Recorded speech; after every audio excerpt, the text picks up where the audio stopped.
Mesdames, Messieurs, bonjour, Quay. En cette semaine d'action contre le racisme, eh bien, nous avons l'invité des invités. C'est avec un ultime honneur et respect que nous recevons à Coconut Podcast, dans un premier temps, une grande penseuse de notre temps, écoutez, philosophe à ses heures, la culture l'intéresse énormément. Mais tout récemment, le conseil de ville l'a choisi pour être, oui, messieurs, dames, la toute première commissaire au bureau contre le racisme systémique. Messieurs, dames, sans ne plus tarder, nous vous présentons celle que je me dois d'appeler Madame la commissaire. Eh bien, je dis bien Boshra Manahi, messieurs, dames. Boshra. Quel accueil! Ben, merci. Salam alaikum. Assalamu alaikum. Alors, Boshra, comment vas-tu? Ouf! Alors, à la veille de ma première semaine d'action contre le racisme à titre de commissaire, mais c'est pas ma première semaine d'action contre le racisme, évidemment, depuis que je suis au Québec et puis avant ça. Ça va bien. Okay. Toujours aussi déterminée à faire mon travail, toujours aussi allumée par ce que je fais au quotidien. Je vais pas mentir, là, je sais que le mandat est assez... est conséquent, et à certains égards, il est même assez grave parce qu'on sait que les enjeux que ça touche peuvent parfois être tragiques, en fait. Donc, j'essaye d'être toujours une espèce de balance entre ce qui se passe de tragique et comment on doit transformer les choses avec une vision pour les prochaines années. Et donc, je m'essaye d'être cette traductrice entre des temporalités qui sont vraiment très, très différentes. Okay. Aussi, je ne suis pas philosophe. Oui, mais tu prends les choses... Oui, voilà, tu prends les choses avec une certaine philosophie. En effet, tes études ne sont pas en philosophie. C'est vrai, mais on va en parler tout à l'heure, mais avec... toutes les frondes qu'il y a pu avoir, là, un peu une levée de bouclier. C'est vrai. Pour moi, là, je me suis dit, mais waouh, quelle grande dame. Mais surtout, elle prend les choses avec philosophie. Parce qu'il y en a d'autres, peut-être, qui auraient pesté davantage, qui auraient peut-être du moment j'abandonne, mais... ceci n'est pas ton cas. Cela n'est pas ton cas. Je vais te faire une confession. Ouais, vas-y donc. Après la nomination, j'ai sorti l'apologie de Socrate. OK. Justement pour revenir aux essentiels. OK, puis, d'accord. Écoute, si tu avais fait ton cégep ici, j'aurais pu dire que, bon, ça, tu l'as puisé de tes cours de philo du cégep, là, l'apologie de Socrate, la République de Platon, tant qu'à faire. Boshra Manahi, il faut bien dire. Sur le plan personnel, on est en période de crise sanitaire. Ça fait quand même 1 an que ça dure. Bon, toi, tu es entré en fonction à la mi du mois de janvier, en quelque sorte. Mais sur le plan personnel, ça, c'est important. Comment as-tu vécu cette crise sanitaire et comment le vis-tu encore aujourd'hui? On sait qu'il y a un petit qui est dans ta vie, là, qui met plein d'énergie dans la maison, mais j'aimerais t'entendre là-dessus. Comment tu as vécu ça sur le plan personnel? Mais très sincèrement, j'ai commencé la pandémie quand j'étais directrice de Parole d'Exclus, donc un organisme communautaire à Montréal-Nord. Et donc Montréal-Nord, on se rappelle, épicentre de la pandémie à Montréal, Montréal épicentre au Québec et au Canada. Fait que j'étais sur le territoire où on était dans l'épicentre de l'épicentre de l'épicentre. Et donc, ça a été... en fait, dès le départ, ça a été comme une espèce de raz-de-marée parce qu'on était auprès, à l'époque, en tout cas, on était auprès des gens qui avaient tous les enjeux et ce que j'appelais, en fait, dans la gestion de risques, là, on était face au risque, par exemple, de la question sanitaire, mais aussi de la question... Sécurité alimentaire, merci, et de la sécurité urbaine. Et en fait, on était sur un territoire dans lequel il fallait vraiment travailler beaucoup. Moi, j'avoue qu'au bout de 6 mois, après la pandémie, je me suis dit, ouf, j'en ai connu des choses dans ma vie, mais ça, là, ce qu'on vient de traverser, où en fait il C'est faut le continuer, summum. exact, où il faut continuer à gérer une équipe, à continuer à produire, puis en fait à être un peu innovant. C'est-à-dire qu'on ne peut pas en temps de crise réagir avec une rigidité. C'est ça, il faut être Et malléable. agile, c'est le terme. Il faut être Agile, agile. en effet, en effet. Fait que moi, j'avoue que ça m'est beaucoup rentré dedans et en même temps, je m'estime quand même très chanceuse parce que je suis en bonne santé. Alors que j'ai vu des personnes autour de moi tomber malades, j'ai vu des personnes mourir, j'ai vu des personnes qui, par exemple, ne pouvaient même pas aller visiter leurs parents, qui étaient en deuil ou qui venaient de décéder. Fait que Bien sûr. la pandémie, je pense qu'elle nous a vraiment c'est ça, Ben, touché d'une déstabilisé, manière, hein, ouais, déstabilisé, déstabilisé, ouais. déstabilisé. Et ce que je dirais peut-être aussi, c'est sûr qu'aujourd'hui, je suis moins sur le front en tant que tel. Toi, t'es moins sur le front. Ben, je suis Ben, moins sur le front que... ben ouais, on se comprend là, parce que t'es pas dans l'action communautaire C'est ça. comme on pourrait dire nos anges là, parce que les gens qui Exactement, travaillent dans le milieu exactement. communautaire, tu sais, Exactement. Puis ouais. c'est pour ça que je pense qu'il faut aussi avoir l'humilité parfois de dire, ben, Ouais, c'est oui, vrai. on est touché, oui, on a un impact sur notre santé mentale, c'est-à-dire travailler à distance, travailler par exemple devant un ordinateur toute la journée. Eh boy, mais en même temps, on est plus chanceux que d'autres qui doivent aller nettoyer des chambres d'hôpital, Ben, c'est ça. qui doivent Exactement. s'occuper justement Yes. des malades eux-mêmes. Fait que, tu sais, je pense que dans tout ça, il faut toujours se dire, OK, regardons avec humilité notre position, puis, tu sais, assumons qu'il y a des personnes sur qui la charge de la pandémie revient beaucoup plus forte, tu sais. Fait que ça va bien. Ok. C'est sûr que ça impacte la santé mentale de tout le monde, puis ça, je pense que c'est super important de le dire, mais évidemment, je me sens beaucoup plus privilégiée que plein de monde, tu sais.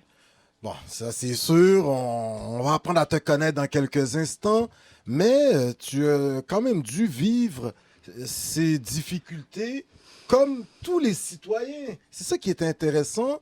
Ouais. Et il va y avoir la crise sanitaire, mais il va y avoir ces soubresauts au niveau social. Exact. Toi, femme d'action, femme sur le terrain, tu travaillais à Parole d'Exclus, tu es hyper impliqué dans ta communauté, communauté maghrébine également, on va apprendre à te connaître tes origines. Alors, le fait de voir cet événement, George Floyd, comment ça t'a touché également, toi qui as une sensibilité en ce qui a trait aux injustices, mais pour tous? C'est pas Ouais. juste pour, il y a des injustices envers les Noirs, bon, ok, ou des Arabes, mais les autres, ça m'intéresse pas. Quand tu as vu cet événement, Ouais. comment tu t'es senti? Est-ce que tu as fait certains appels pour essayer de faire une manifestation ou quelque chose? J'aimerais t'entendre. Ben, je nous remets au printemps donc dernier, il y a un an. Ouais. On était tous confinés, Yes. on était tous enfermés, puis on était dans un confinement total à l'époque. Et si je me rappelle bien, moi, je me rappelle qu'il y a eu 3 manifs au mois de mai avant la grosse, en fait, qui a été organisée après la mort de George Floyd. Mais les premières manifs qui sont survenues, c'était quoi? C'était les travailleurs essentiels. Yes. C'était Debout pour la dignité. C'était les étudiants internationaux, Place des Arts, pour toute la question du PEC. Et ensuite, c'était les manifestations pour dire non au racisme qui continue de tuer. Fait que moi, ce qui m'a beaucoup frappée à ce moment-là, c'est que je me disais, on vient de tous être comme frappés par cette pandémie au niveau international et partout dans le monde quasiment. Les personnes qui étaient sorties pour dire on est encore les plus fragilisés dans tout ça, c'était les personnes racisées. C'était les personnes qui n'avaient pas de statut et c'était les personnes qui venaient de donner leur vie. Je pense à Monsieur Marcelin, qui est quand même décédé.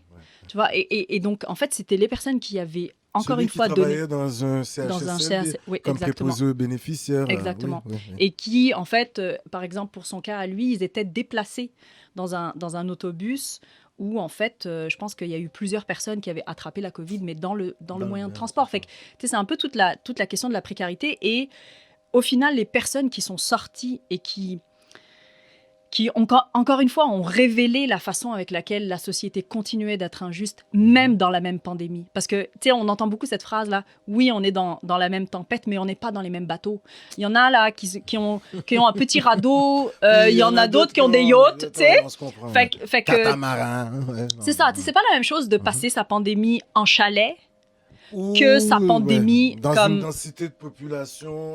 Exact. Ou à chaque fois que, par exemple, tu vas travailler ou tu vas livrer des choses, quand tu reviens dans un immeuble, par exemple, à plusieurs appartements, tu mets à risque, non pas seulement ta famille, mais également aussi tes voisins. T'sais. Fait que je pense qu'il faut vraiment revenir sur le fait que les premières personnes qui sont sorties après le confinement, et je crois que c'était ça aussi, l'espèce de...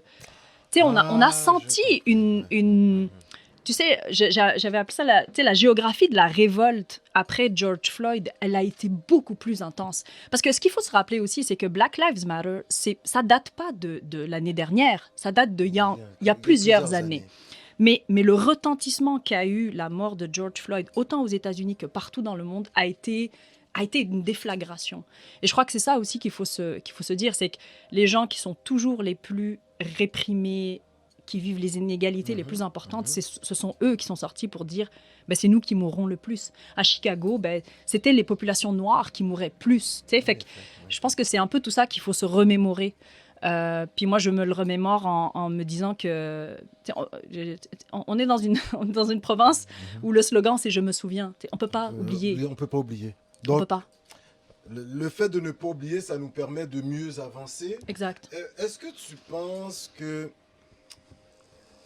aux États-Unis sont en train de connaître ce qu'on a appelé, et là on va apprendre à connaître tes origines, d'où tu viens et tout, tes origines et d'où tu viens, mais est-ce qu'ils sont en train de connaître ce printemps arabe qu'on a si bien qualifié à l'époque, lorsque la Tunisie, ton pays d'origine, vont demander à ce que Ben Ali quitte avec toute la famille des Travelsi. Ensuite, on va voir, ça va se déplacer. Il y a déjà Kadhafi qui tombe peu de temps, avant, après, mais il y a eu un domino, effectivement. Exactement, jusqu'en Égypte.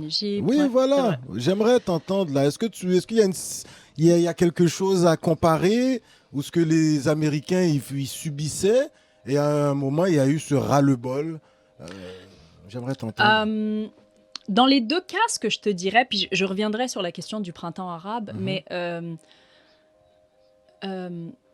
la dernière fois, j'écrivais un texte, parce que j'écris beaucoup l'écriture. Pour le Huffington Post pendant longtemps, là, puis des textes intéressants, là, quand même. C'est gentil. Mais j'écris beaucoup d'affaires. Okay. J'ai écrit un beaucoup. livre aussi. Exact. Normalement, il y en a un deuxième qui devait s'en venir, mais on a dit on va se calmer un peu. On va attendre. Puis j'écris aussi parce que pour moi, c'est un peu un exutoire, l'écriture. C'est un peu une façon aussi de canaliser peut-être certaines énergies. Des fois, des fois, je suis en colère. J'écris. Si je suis triste, j'écris. Puis une des choses que j'écrivais justement, c'est que le racisme ou la façon avec laquelle le racisme se perpétue, c'est créé, c'est ancré et se perpétue, va de pair, ou en tout cas parallèlement, on trouve toujours les formes de résistance. Fait qu'on ne peut pas dire que la résistance est née l'année dernière. Donc, est-ce qu'il y a eu un renouveau? Moi, ce que je dirais, c'est qu'il y a eu un autre retentissement. Parce que ce qu'on a pu voir l'année dernière, c'est que toutes les villes américaines se sont réappropriées. Tu sais, on se rappelle, il y a eu je ne me rappelle plus la ville, je pense que c'était Minneapolis, où on a brûlé, par exemple, une cour de justice. C'est-à-dire les symboles de la société venaient d'être un peu touchés parce que les gens, en fait, sont révoltés. Mais est-ce que cette révolte, elle est récente? Non. Tu sais, je veux dire, le mouvement des droits civiques, avant le mouvement des droits civiques, il y a eu d'autres formes de résistance qui étaient beaucoup moins légitimées, peut-être, tu vois. Mais donc, pour moi, comme il y a une historicité du racisme, il y a une histoire de la résistance dans laquelle il faut s'ancrer, qu'il faut toujours reconnaître. Et c'est la même chose d'ailleurs à Montréal. Tu sais. Ça me permet de faire le pont avec le printemps arabe. C'est pareil. Le printemps arabe, ce qui est sorti quand ce vendeur de légumes a décidé de se suicider. Ouais, exactement. Il s'est immolé. Exactement. Donc, cette forme de suicide social qui est, je pense, non seulement tragique, mais très violente. Tu sais, Il y a eu un retentissement c'est énorme. horrible, Et là, exactement. tous les jeunes du pays se sont dit, ya basta. Exactement. Et les Exact. parents les ont su. On voyait des grands-mamans dans les rues Exact. qui disaient, ça suffit. Exactement. Exactement. Donc maintenant, il y a quand même ce parallèle qu'on peut faire aux États-Unis, dans le sens où il y a eu cette mort tragique, et c'était une suite, parce que voilà, et à un moment, les gens ont dit, il y en a marre. Est-ce que tu penses que... Il y a clairement un parallèle Le- parce que là où l'humanité ne vit pas sa dignité, elle se révoltera. Ça, je veux dire, ça, c'est quelque chose de humainement transversal, qu'on soit en Asie. Tu sais, pour moi, c'est comme quand la dignité humaine est touchée, au point d'être méprisée, tu sais, au point bien sûr, d'être, bien sûr. de n'être plus rien ou de ne plus être considéré. Moi, je crois que l'humain a toujours une force de résistance. Tu sais. Fait que oui, le parallèle peut être fait là. Mais ce que je dirais aussi, c'est que, puis moi, venant d'une famille qui, justement, qui était, enfin, dont le papa était très impliqué, puis en fait, où on a quelque part un peu vécu les conséquences d'une certaine implication, c'est aussi important de s'ancrer dans une histoire de la résistance. Tu sais. Je veux dire, quand Mohamed Bouazizi s'immole en 2010-2011, tu sais, il y a déjà comment dire, il y a une succession de révoltes, tu sais, suite à la colonisation. Tu sais, fait qu'il faut toujours ancrer. Puis ça, moi, je pense que c'est important parce que ça nous permet d'avoir l'humilité comme militant, comme intellectuel, comme chercheur. Tu sais, soyons humbles là, parce que tu sais, t'es jamais vraiment le premier de quelque chose. Tu es comme... tu portes les... tu suis, tu regardes ce qui s'est fait, puis maintenant Exact. t'améliores, et puis Luther King va s'inspirer de ce qui s'est fait, par Exact. exemple, en Inde. Exact. Voilà, mais de manière non violente, mais il y a quand même une forme de résistance qui est importante. Ça, on t'entend là-dessus. Écoute, on a parlé quand même un peu du pays de tes origines, la Tunisie. Est-ce que tu y es né ou tu es né au Québec? Non. Alors, je suis née en Tunisie, d'un papa tunisien, d'une maman algérienne. Attention, je suis algérienne aussi. Ok, d'accord. J'ai pas la le blanche, drapeau, j'ai la blanche. Le beau drapeau, là, il y a des... Tu sais, on sait qu'il y a une petite compétition entre les Tunisiens au niveau du foot. Qui va gagner la Coupe d'Afrique des Nations? Ouais, je sais. On suit, mais... Ok, d'accord. Donc, toi, t'es tunisienne, c'est ça? Née en Tunisie, avec une appartenance algérienne qui est beaucoup moins... tu sais, j'ai jamais grandi en Algérie, j'ai jamais été. Mais c'est sûr que je sens que l'histoire de l'Algérie est importante pour moi aussi. Et puis, nous, on a dû quitter quand j'avais 10 ans, donc dans les années 90, début des années 90, on a quitté, en fait, et moi, avec ma famille, on a vécu comme exilés politiques en France. En France, ouais. Donc, moi, j'ai grandi en France. Donc, tu as fait tes études en France aussi. Exact. Ok, nice. Exact. Vous étiez à Paris? Paris, région parisienne. Ouais, beaucoup banlieue, un peu Paris. T'as connu le 9-3? Non. 9-4, 9-1. Oui, bien sûr, ok, ouais. Seine-sur-Marne, c'est 9-4. Val-de-Marne. Val-de-Marne, ok, bah moi je suis un Québécois. Là. Moi, vos trucs sur Marne, là, Montréal-sur-Marne, tant qu'à faire, ok. Sur Saint-Laurent. Avant de quitter la Tunisie, est-ce que quels sont tes souvenirs d'enfance? Ça, pour moi, il me semble que c'est important. Parce que j'ai eu la chance de visiter la Tunisie. Ben oui, j'ai découvert ça. Ouais, voilà. Et je sais pas, tu sais, la cuisine tunisienne. Mais ça, c'est incroyable. De l'air. De l'air, ouais. Ah, de l'air. Tu sais, j'ai pas peur, le monsieur. Les pastèques. Vos olives, zétoun. Ouais. Peux-tu me parler un peu de tes souvenirs? Est-ce que c'est au niveau des odeurs? Quand tu passais, tu voyais les messieurs là assis au café qui fumaient la chicha. Ah, la chicha, oui, avec des arômes. C'est vrai. Quels sont tes souvenirs là de petite fille de 8 ans? C'est un souvenir là pour moi. Un souvenir, aïe. Mais nous, on a grandi aux abords de la ville de Sousse, donc qui est une ville côtière. Ouais. Vers le sud, Sousse. Non, c'est vraiment le centre là. C'est ok, mais t'es au bord de la mer. Ouais, au bord de la mer. Mais on a grandi dans un petit village qui est pas loin de là, qui s'appelle Ouardanine. Et mes souvenirs, c'est beaucoup ceux d'une ruralité.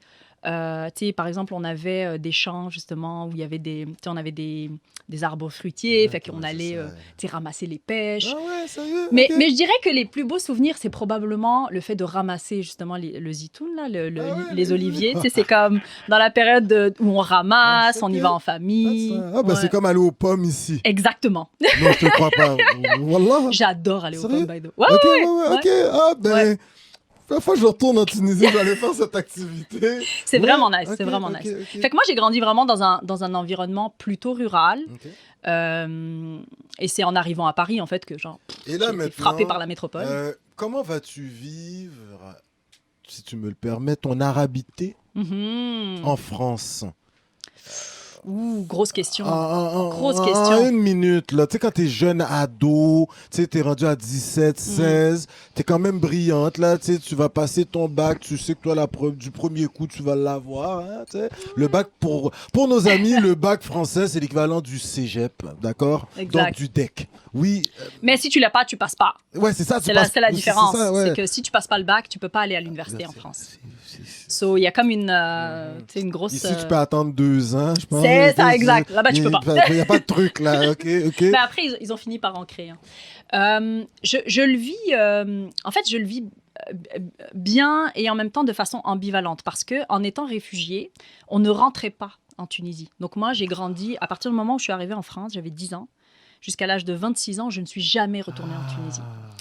Et donc, je vivais pas l'espèce de...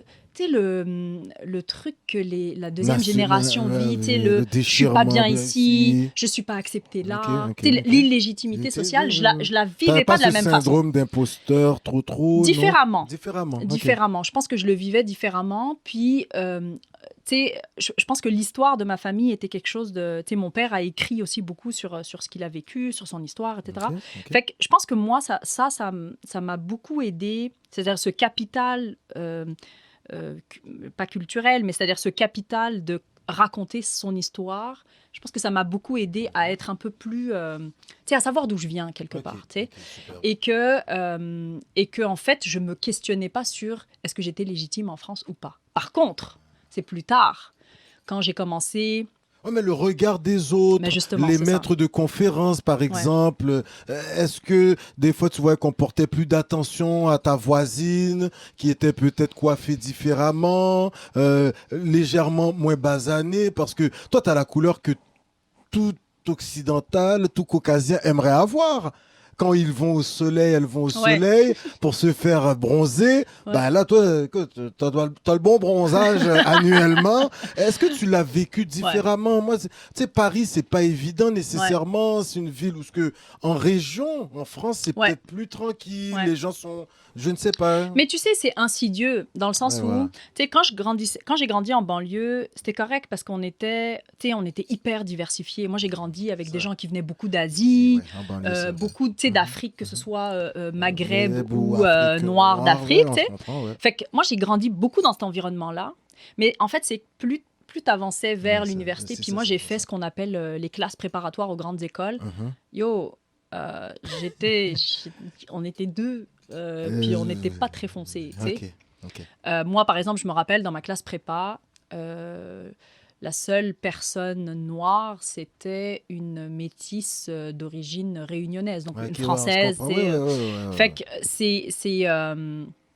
c'est que tout se passe dans l'invisible. C'est-à-dire, on va pas te dire tu viens d'où, mais c'est insidieux. C'est-à-dire qu'il n'y a plus personne qui te ressemble. 2 fois plus. Est-ce que déjà en tant que femme, est-ce que tu cautionnes ce que je fais, ou est-ce que plusieurs des gens que je reçois de la gente féminine en plus issus de groupes racisés te le disent? Aujourd'hui, elles se cachent même plus pour te le dire. Elles te disent Alain, on se doit de travailler 2 fois plus. Pour arriver, voilà, comme la voisine. 75%, voilà, et encore. 50, elle m'avait dit. Oui, malheureusement, oui. Tu sais, c'est drôle que tu dis ça. Dans mes dédicaces de thèse de doctorat à l'INRS, j'ai mis, je pense, 2 citations. Et il y en a une, c'est une citation de Kerry James, qui est donc ce poète, rappeur oui, bien sûr, d'origine haïtienne. Exactement, haïtien. Ok, ouais. Et Et en fait, dans une de ces chansons qui m'a sauvé la vie à plusieurs égards, cette chanson, Super. qui s'appelle Banlieusard.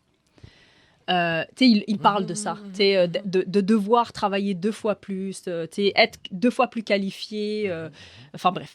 Et tu vois, en fait, c'est quelque chose avec lequel on a... D'ailleurs, j'en ai parlé quand j'ai fait ma présentation devant l'OCPM, devant l'Office de consultation publique de Montréal. Quand j'ai présenté le mémoire sur Montréal-Nord, j'avais cité Kerry James en disant, mais tu sais, ce que j'aimerais, c'est que les Montréalais racisés n'aient pas, en fait, à faire ce que Kerry James dit, c'est-à-dire être 2 fois plus qualifiés, 2 fois plus motivé, et au final devoir, c'est ça, les vivre, résultats des fois, c'est exact. ça. Okay. Mais malheureusement, comment te dire ça? J'avance avec ça comme un contexte. C'est-à-dire, je le sais que comme femme, déjà, on m'attend 2 fois ou 3 fois plus. Puis comme femme racisée, on m'attend 2 fois ou 3 fois plus. Donc, évidemment, par exemple, dans le contexte dans lequel je suis présentement, je le sais que mon devoir de travailler de façon impeccable et je veux dire, il est clair. Là. Tu comprends? Déjà, je travaille comme ça, mais quand les attentes sont décuplées, c'est ça aussi qui fait que ça peut mettre une charge. Puis, tu sais, on est combien de femmes, tu sais, que ce soit des femmes arabes, des femmes musulmanes ou des femmes noires, vont le dire souvent, ça. On a comme une espèce de double charge, de triple charge. Et je dis pas ça pour dire, oh, tu sais, c'est nous qui... Non, tu sais, je sais qu'il y a d'autres personnes qui... Si, par exemple, tu es issu d'une communauté LGBTQ+, mais tu sais, tu peux aussi avoir à surmonter. Exactement. Fait qu'en fait, c'est juste reconnaître que nous avançons dans un contexte où il y a beaucoup plus de... Tu sais, il y a beaucoup plus de checks, là, puis de... Et donc, c'est ça. Écoute... Est-ce que ça te surprend? Parce que tu as quand même fait des études hyper brillantes. Tu sais, tu décroches 2 papiers en Europe, tu arrives ici. Écoute, tu vas même mettre l'ESG, tu vas par la suite UQAM, géographie. La culture haïtienne t'intéresse quand même énormément. Je suis allée on a en appris. Haïti aussi. Excusez-moi, pardon. Une chance que Coconut Podcast a été en Tunisie. My God, OK. Donc, Monsieur Anglade, Georges, on voit sa fille qui est là. Tu étudies en géographie. Tu vas faire un doctorat et toi, tu t'arrêtes pas là. Tu fais même un post-doc, des études postdoctorales. Tu vas beaucoup étudier, travailler sur la radicalisation. Ça, c'est au postdoc. Au postdoc, voilà, c'est ça, sur la radicalisation. Ouais. Mais là, ma question pour toi, est-ce que tu travaillais sur une radicalisation, comme on tentait de nous le vendre à la télévision, une radicalisation religieuse ou davantage une radicalisation au niveau idéologique purement, qui nous permet de voir également cet aspect radical, oui, qui peut être religieux, social, politique, mais également identitaire. J'aimerais t'entendre là-dessus lorsque tu es une spécialiste de la radicalisation. On t'écoute. En fait, c'est drôle parce que pour répondre à ta question, il faut que je dise comment j'en suis arrivée à ce sujet de postdoc. Okay. Moi, je fais ma thèse en études urbaines. Donc, j'ai un doctorat en études urbaines. L'étude urbaine, pour les gens, c'est, dans le fond, l'ensemble des disciplines qui nous permettent, donc, tu sais, de l'histoire, de la géographie, de l'urbanisme, etc. C'est l'ensemble des disciplines qui nous permettent d'analyser, en fait, le fait urbain, donc la ville. Fait que moi, évidemment, ma passion première, gotta say it, c'est la ville. C'est-à-dire, moi, je suis passionnée depuis le début de mes études en géographie de la ville. C'est-à-dire, à la base, je n'étais pas partie pour travailler sur les questions de racisme. Au début, j'essayais même de les éviter parce que j'étais comme, ouais, mais il n'y a personne qui va me prendre au sérieux parce que je suis arabe, gna gna gna, tu sais. Alors qu'en fait, non, c'est débile. Ouais, mais travailler les questions de racisme au sein d'une métropole, d'une ville. Oui. Ah là, on sent que les compétences sont plus que là. Il me semble exactement. Que mais c'est cool, comme ça que j'en suis arrivée, en fait, Mm-hmm. au sujet de postdoc. C'est que j'ai fait ma thèse sur ce que j'ai appelé la spatialisation des Maghrébins à Montréal. Ça veut dire quoi, la spatialisation? C'est exactement. C'est où est-ce qu'ils sont, qu'est-ce qu'ils développent comme marqueurs de l'ethnicité. Donc, par exemple, des commerces, où est-ce qu'ils habitent, où sont les lieux de culte, etc. Et l'idée, c'était de dire, c'est une immigration qui est récente. Il y a une interaction qui se fait avec la société québécoise parce qu'ils sont francophones, Mais là, ils se trouvent à être des musulmans. Non, ouais. Fait que pourquoi le fait qu'ils soient francophones, ils devraient être genre les personnes, tu sais, comme Les idéales, plus- comme ouais, les ouais, Haïtiens, bien tu sais. sûr. Dans une société déconfessionnalisée, d'autant plus, C'est ça, tu tu sais, sais. donc normalement, Exactement. ouais, ouais, pas le français, Fait que- on s'entend, exact. Fait ouais, que ouais. normalement, comme Mhm. les Haïtiens, les Maghrébins sont on va dire une immigration idéale Ouais, pour le ouais, fait ouais, français au Québec. Mhm. Et donc, j'avance dans ma thèse, puis là, je vois qu'il y a de plus en plus d'exclusion économique, qui vivent beaucoup de chômage, gna gna gna gna gna gna.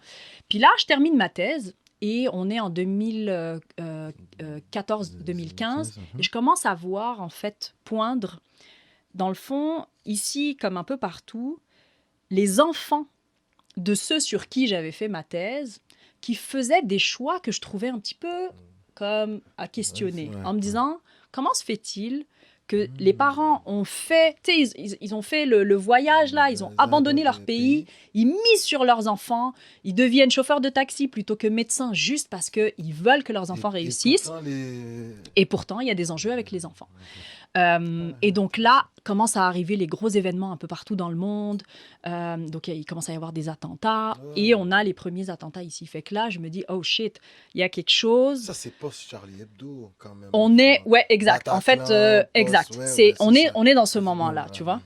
Et donc, moi, mon questionnement n'est pas est-ce qu'ils se sont radicalisés religieusement. Mon questionnement initial, c'est de me dire qu'est-ce qui fait que des gens qui sont nés ici, qui ont grandi ici et pour qui leurs parents ont tout misé, qu'est-ce qui fait qu'ils préfèrent rompre? Tu sais, pour moi, c'était la rupture sociale qui m'intéressait.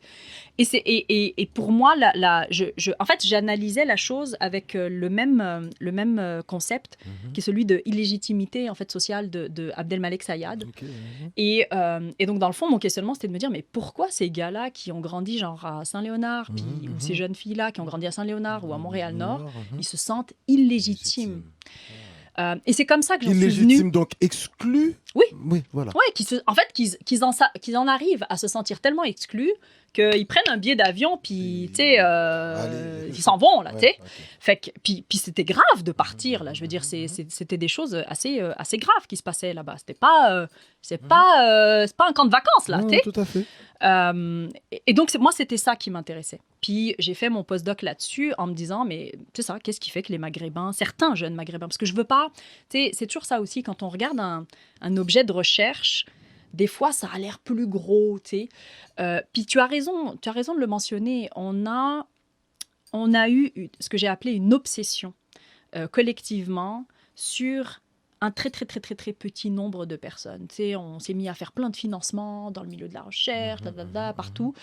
Alors qu'en réalité, puis là, en tout cas, j'ai plein de textes qui me viennent en tête, là, mais j'ai écrit au moins 1 ou 2 textes qui peuvent comme sur appuyer ce que je... l'islamophobie. Islamophobie, puis même aussi, c'est-à-dire qu'on en est venu... Certains choix au niveau politique, par exemple, je pense que c'était les libéraux à l'époque, de couper dans certains secteurs communautaires, ont eu des effets. Il y a eu... Exactement. Il y a eu des effets. Puis après, dans le fond, ce type de coupure-là, ce qu'on fait généralement, c'est qu'on patch comme on peut, on sécurise, puis on regarde la criminalisation, alors qu'en réalité...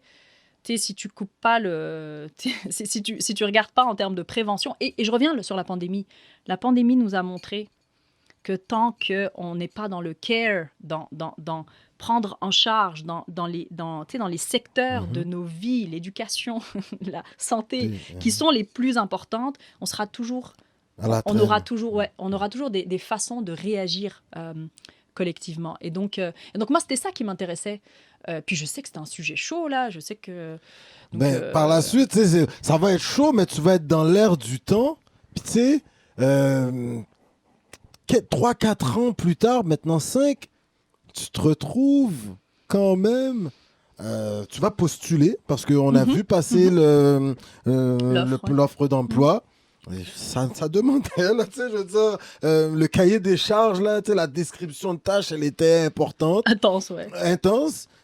Chapeau, merci de nous l'avoir rappelé, vraiment, mais c'est un processus administratif. Ouais. Il y avait au-delà de 200 candidats, quelque chose plus que ça, je crois qu'on avait dit 120. 120, mais quand même.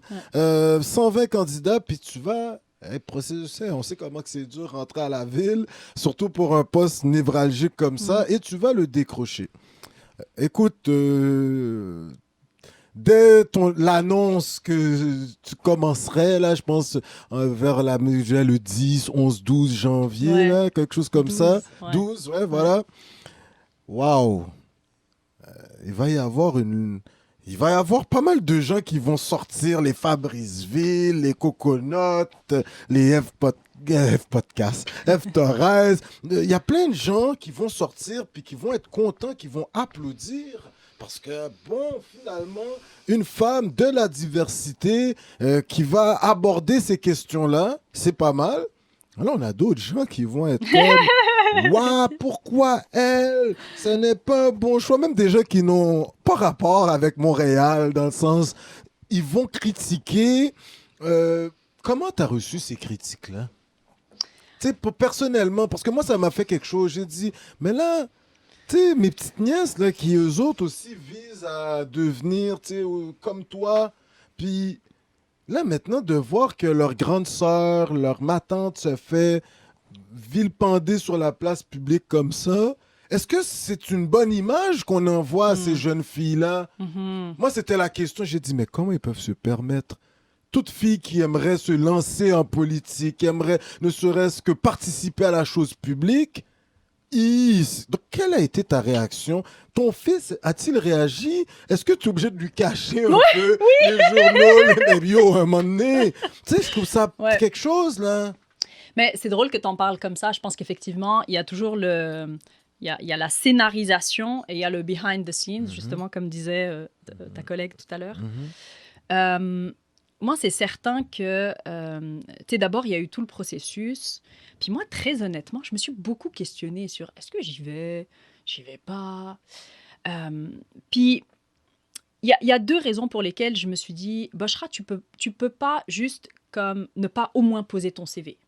Yani, tu peux ne pas y aller, tu peux ne pas être prise, comme ça, c'est pas en mon pouvoir, tu comprends? Mais par essaye, principe, ouais, exactement, par principe et par respect pour ce que tu as fait à Montréal et ce que tu fais depuis que, genre, t'es entré à l'université, tu peux pas ne pas y aller. Fait que, puis pour la petite fille, puis pour... en fait, et on dirait que j'y suis allée en pensant à plusieurs personnes. Une des personnes à qui j'ai pensé, c'est d'abord mon fils. Parce que je me suis dit, OK, si mon fils, dans quelques années, quand il va avoir l'âge de sortir, puis qu'il va avoir l'âge d'avoir des copains, puis que tu l'âge de potentiellement se faire, c'est ça, ou de sortir dans la rue, puis potentiellement, se faire interpeller, ça, ok, ouais, c'est là que tu voulais. Fait là J'essaie que, d'éviter, là, je me suis dit, OK, qu'est-ce que je lui dirais dans 15 ans? Je lui dirais, tu J'aurais sais, dondu ben du c'est dondu. comme ça, Ouais, c'est c'est comme ça. ça, fais bien attention, gna Ouais. gna gna. Puis qu'est-ce que je vais dire aux enfants de mon amie Nelly, à son ami, justement, à l'ami de mon fils, qui s'appelle Ismaïl, non, faites attention, les gars, je peux pas. Je peux pas juste me dire, ben, peut-être qu'il y a 15 ans, t'aurais pu faire de quoi, puis Ouais. t'as décidé de jouer safe, ouais, là, tu sais, comme on de dit, comme dire, ouais. hey, non, ça va être vraiment dur, là, là. difficile. Ouais. Là. Fait que, tu sais, C'est m'a cool, laissé ça. ça aux autres. Tu sais. ouais, ok. Et donc là, je me suis dit, non, je peux pas faire ça, déjà pour cette raison-là, et je peux pas ne pas y aller juste par principe. Yes. Et d'ailleurs, je me rappelle le jour où j'ai déposé ma candidature, il y avait, en tout cas, il y avait des personnes, je pense qu'on était en visio, mais j'étais avec des amis, puis on était comme, OK, j'y vais pas, puis c'était comme, mais Boshra, vas-y, envoie. Fait que j'ai envoyé.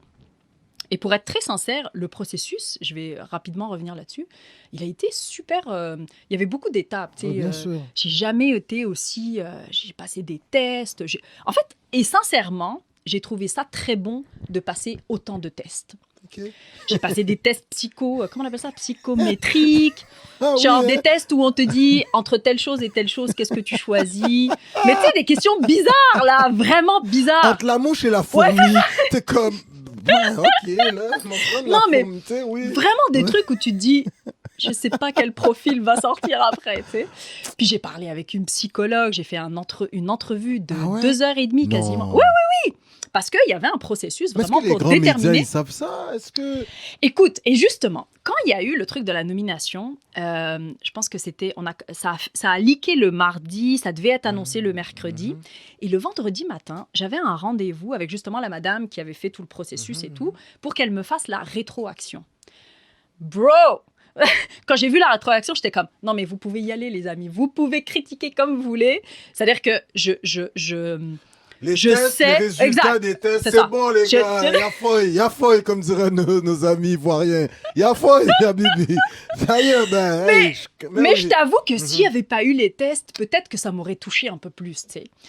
Après, je vais pas te mentir, c'est-à-dire que moi, je me suis préparée. Je me suis préparée comme une marathonienne. Je me Mhm. suis Ok. préparée, je me suis comme assurée de T'as plein eu de des choses. conseils de gens déjà dans J'ai la pris chose des publique? conseils. Oui, oui, Ah j'ai pris t'as beaucoup de des conseils. ouais. Puis tu sais, je n'oublie jamais, hein, je ne serai ni la première, ni la dernière femme, et tu l'as mentionné, je ne serai ni la première, ni la dernière femme à qui on va tu sais, mettre des Ouais. coups. Parce que c'est ce que malheureusement on continue encore de faire aux femmes dans l'espace public.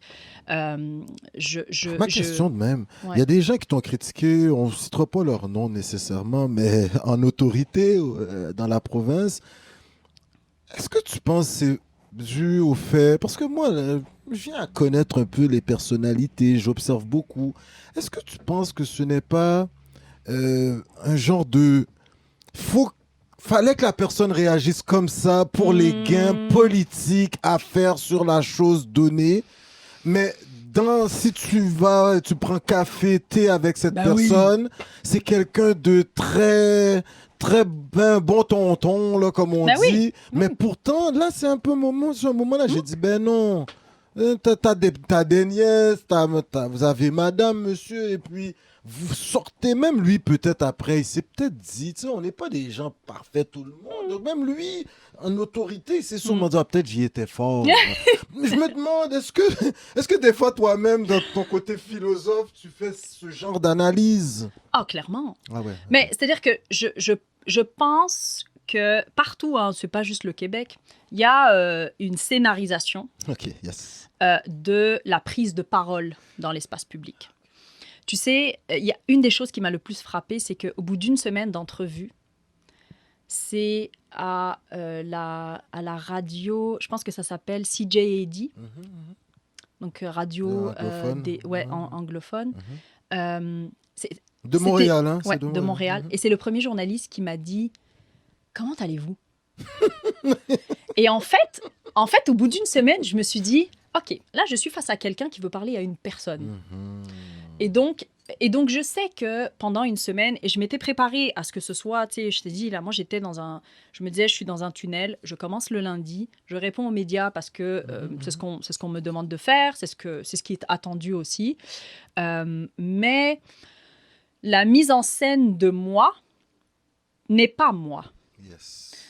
Tu sais, j'ai écrit, si tu regardes mon CV, là, j'ai écrit un tas d'affaires. J'ai écrit un livre, comme je t'ai dit, j'en ai un deuxième. J'ai écrit plein de chapitres de livres, ça, j'ai écrit Mais sur le surtout des prises féminisme. de position, oui. Aussi. Mais c'est-à-dire oui. que ça, à la rigueur, c'est des prises de position que je Mais fais sur tes parce que... études, là, moi, quand je lis le Huffington Post, ça faisait, c'était des articles recherchés où ce que tu prenais le temps, c'était informatif. Tu sais, des fois, prendre position, ça veut pas dire je dis je suis pour, je suis contre. Exact. Bien souvent, on a tenté de te faire prendre position, mais t'as cette... Tu sais, je veux dire, en anglais, on dit une scholar. T'es quelqu'un qui a fait de grandes études. Alors, tu vas répondre avec des éléments que tu as appris à l'école. Donc, moi, je trouve ça intéressant quand même, la gymnastique que tu as réussi à faire durant cette première semaine. Mais qu'on m'a un peu reproché aussi. C'est-à-dire que dans le fond, c'est comme si la société... Je pense que c'est... comment elle s'appelle? C'est la chercheure, c'est Madame Rousseau, Cécile Rousseau. Et c'est très intéressant ce que justement l'équipe de Cécile Rousseau, Raïda Hassan essaye d'amener, c'est de montrer comment en fait il y a une polarisation sociale. Okay? Il y a une polarisation et il y a une polarisation aussi dans le débat.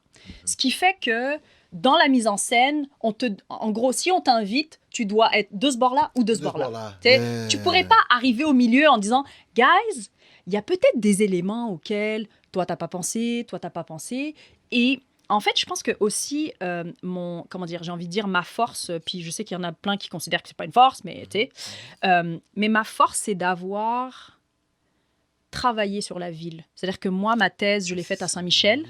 J'ai passé 4-5 ans, Mais oui. 4 ans en fait, pas 5 ans, 4 ans à Montréal-Nord. Oui, oui. Donc, tu as Donc, connu les Will Prosper, oui, les Madame Narges, Black, oui, tu as connu vraiment les gens, Maître Olivia oui, Boger, oui, les gens qui sont sur le terrain, là. exact, exact. Ben, on travaillait ensemble, tu C'est sais. ça. Fait que moi, le terre-terre, là, tu peux pas me tester, j'ai envie de dire. Donc, T'es dans ton milieu, là. exactement. Ouais, Fait, ouais, que- ouais, ouais, fait que ouais. tu peux me dire, ah, telle affaire, telle position, etc. Moi, ce que je me dis, c'est, OK, ce que tu m'amènes en termes de perspective, oui, c'est important de l'analyser, mais comment les gens, tu sais, qui vivent la ville, comment les citoyens, comment les citadins, eux, ça percute pour eux. Fait que moi, c'est ça le lien que j'essaye toujours de faire.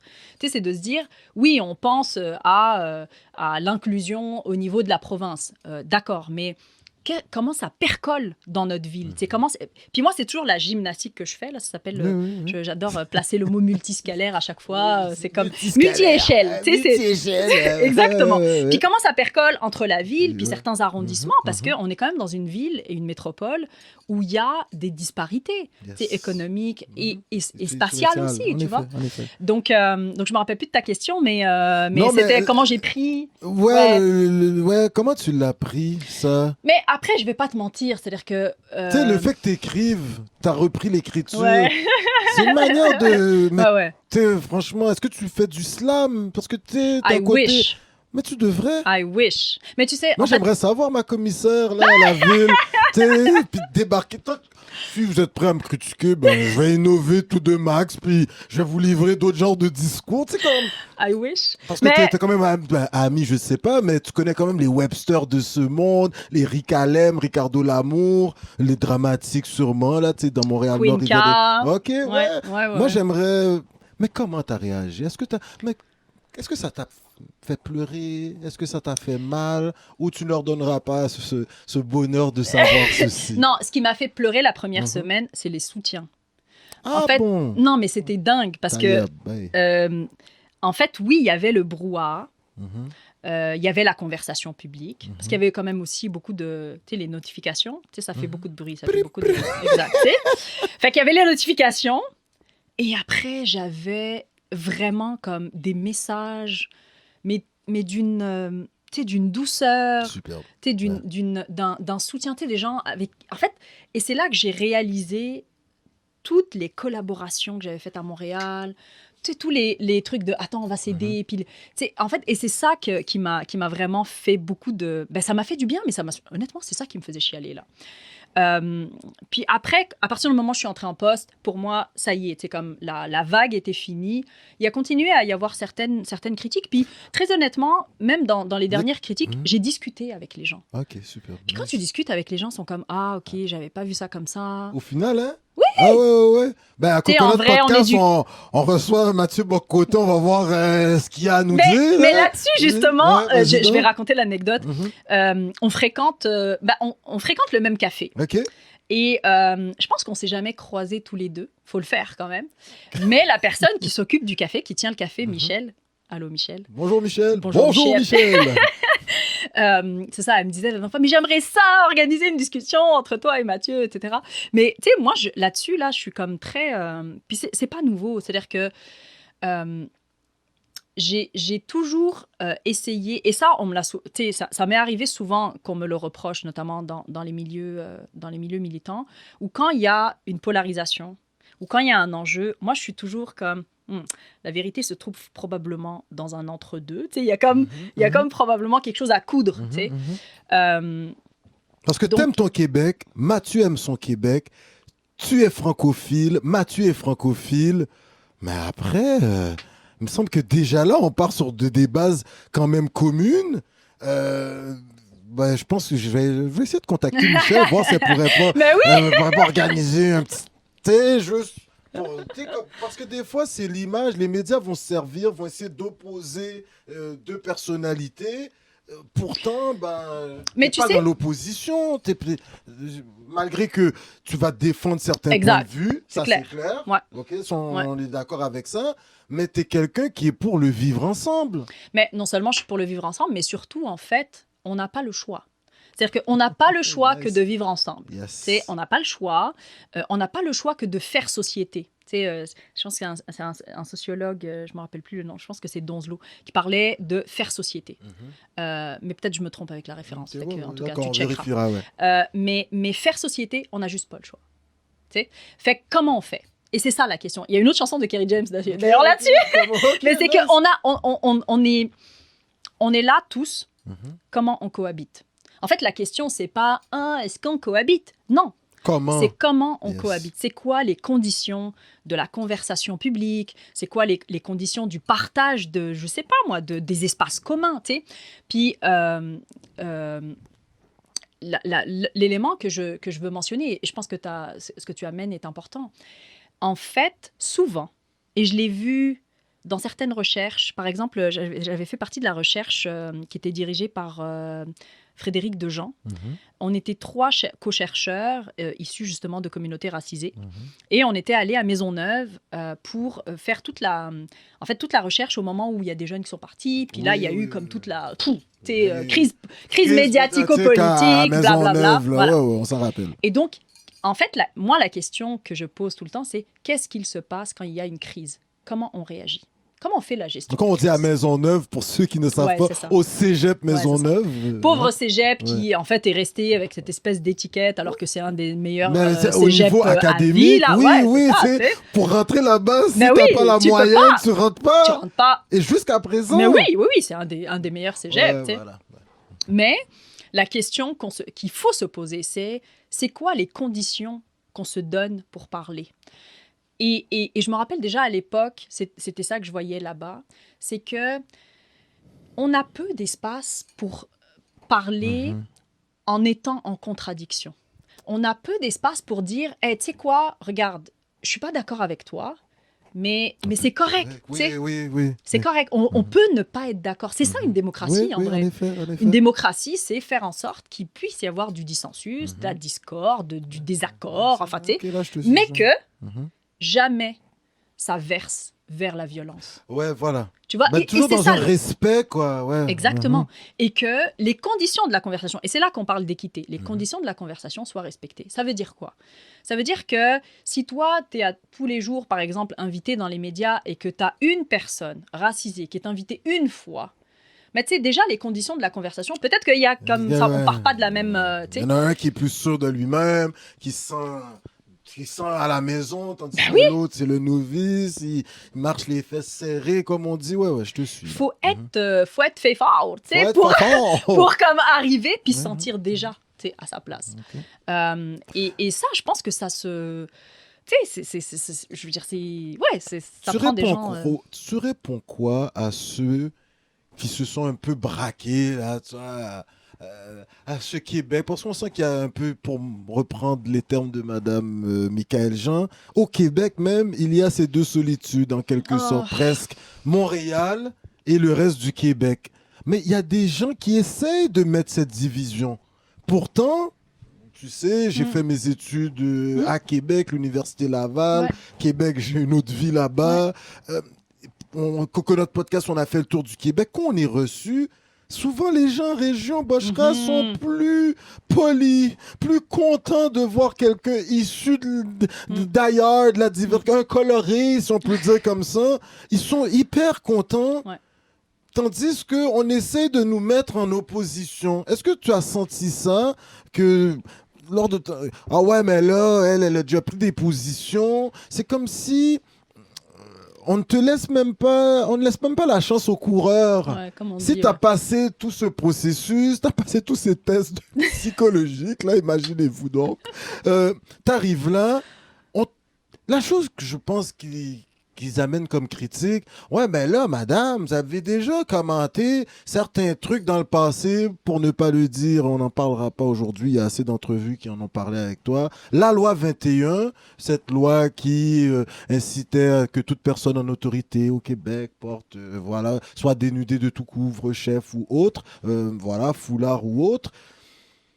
Bochra Manaï, moi, j'aimerais vraiment t'entendre là-dessus.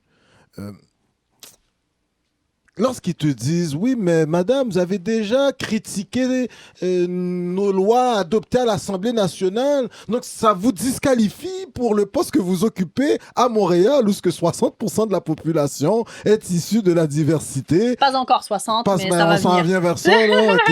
On est à combien, là, toi, 40? Je pense que là, 40? on est encore à 30, ouais, c'est ça, 36%, ouais. puis 2036, ça je saoule tout le monde avec ça, 2036. Ouais, 2036, la ville de Montréal sera composée de 50 à 56% de personnes soit directement nées à l'étranger, soit de parents nés à l'étranger. Donc une richesse de plus pour le Québec.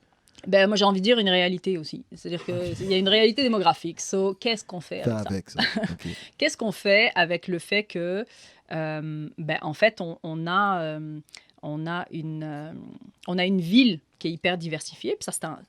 It's a fact. C'est comme, c'est un fait. Tu peux pas ne pas être d'accord ou pas être d'accord ou pas être d'accord. On te demande pas de ton opinion. C'est la réalité. La question maintenant, c'est comment on travaille ça?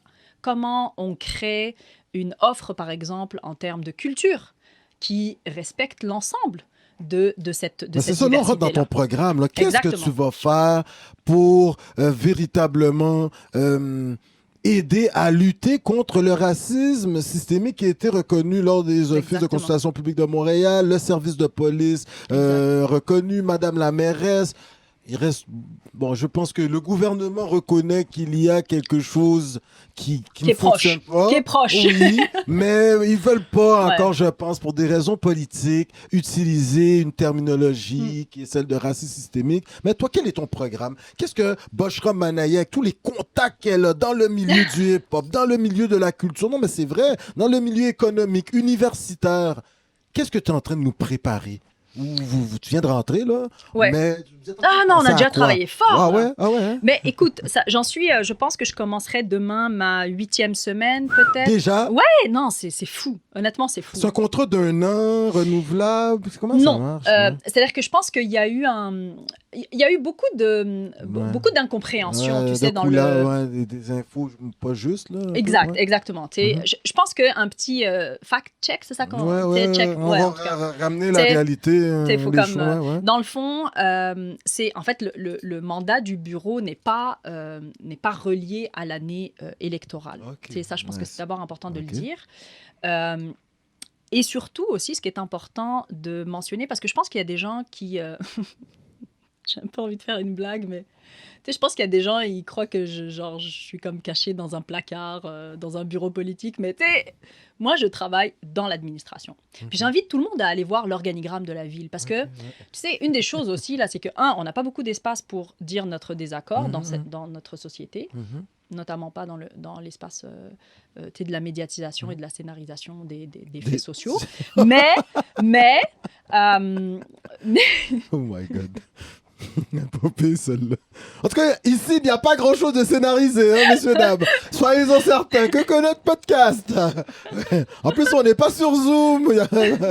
Mais, tu sais, une des choses aussi, c'est que je trouve que en tant que personne racisée, des fois, tu sais, c'est sûr qu'il y en a qui sont comme hyper impliqués politiquement. Toi, tu sais, c'est probablement quelque chose qui ne va pas te parler, ce que je vais dire, mais c'est que... Et je le sais qu'on n'a pas toujours le temps. Hein. C'est-à-dire, je sais qu'on a d'autres chats à fouetter, on a des conditions de vie comme difficiles qu'on mène et tout. Là. Fait que mais des fois aussi, j'ai l'impression qu'on ne fait pas l'effort de comprendre nos droits et de connaître nos droits. Puis ça, là, comme j'ai envie de dire que c'est comme si le mandat de ce bureau arrive à démystifier certains enjeux autour des droits des citoyens de cette métropole, à être respectés dans leur, je sais pas moi, quand ils prennent un logement, face à plein de questions, genre du point de vue culturel, etc. Donc, ça, ce serait déjà bien. Mais j'invite tout le monde à aller regarder c'est quoi l'organigramme de la ville.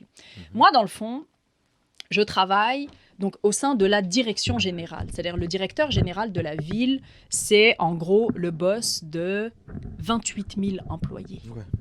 La ville de Montréal, là, c'est un... Tout le monde arrive et te dit « Ah, c'est une machine, c'est une machine ». Moi, je donne l'image d'un paquebot. Donc, je suis entrée dans un paquebot. Puis, tu sais, dans un paquebot, il y a comme des étages, il y a la salle des machines, avec ceux qui s'occupent de l'eau. Moi, j'ai pris le cartage, hein, de Marseille. Non, mais de Marseille, hein, avec l'accent du Sud, et je suis allé jusqu'en Tunisie. C'est ça. Ouais, Donc, tu connais un paquebot. Ouais. C'est pas croisière, mais c'est un paquebot. Ouais, C'est pas ça. pire. Fait que c'est ça. Donc, tu sais, il y a comme... Et donc, il y a ce qu'on appelle donc des unités d'affaires. Donc, par exemple, tu sais, la culture, Ouais, bien sûr. tu les ressources humaines, etc. Donc, tu as plusieurs unités d'affaires comme ça qui gèrent. Tu as le laboratoire d'innovation urbaine de Montréal, le LIUM. Ok. Tu sais, tu as plein de choses.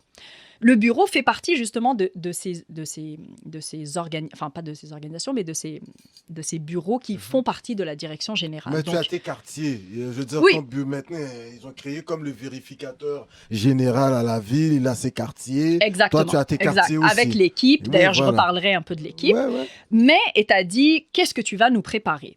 En fait, ce qui est fascinant avec ce mandat, c'est que, évidemment, je vais y apporter ma propre Saveur. touche. Oui, Tu sais, bien c'est sûr. clair, évidemment, la touche commissaire, comme dirait mon boss.